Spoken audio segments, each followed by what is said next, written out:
Şu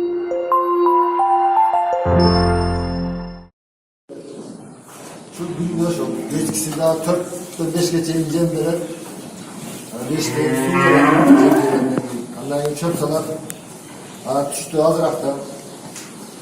Günde 2 kilo su içettiniz mi? Günde 2 kilo su içettiniz. Also bunu şu şvedski paraları şunlar. Bunlar bir ekçöğü var şey. Alan balganda böyle parada. Greyfurt da koydu verdiğinde böyle greyfurt konup çıkmaya aldı da. Bunu Allah aşkına ben söyledim. Yakalma oluktan buradan çıkıyorsa koktan. Yani şu greyfurt tekneler böyle bir ekçöğü hani tuğuldu çok kızıl. Okşaş balganları var. Arkadaşım olur ama tüsü başka doğru kara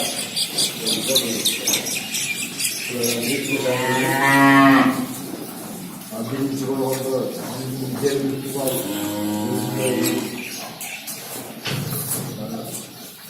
Çocuklar bir olarak çok suya giderler.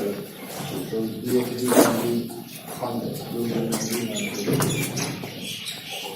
Kumbas bağlası zaten boğazına çildi, orada arzdan gerekler. Söylediğim şimdi bazıda Aysimlardan pasanlara kumbas bağlası.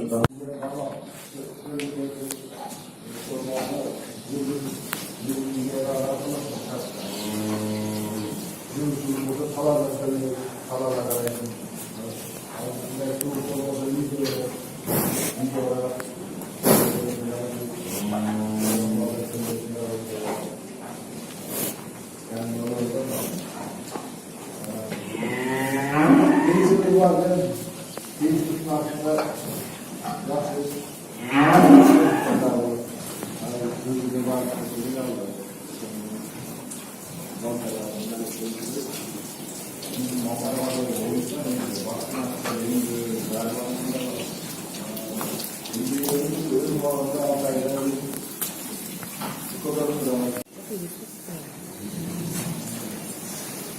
Sağ ol, sen de tutuyorsun.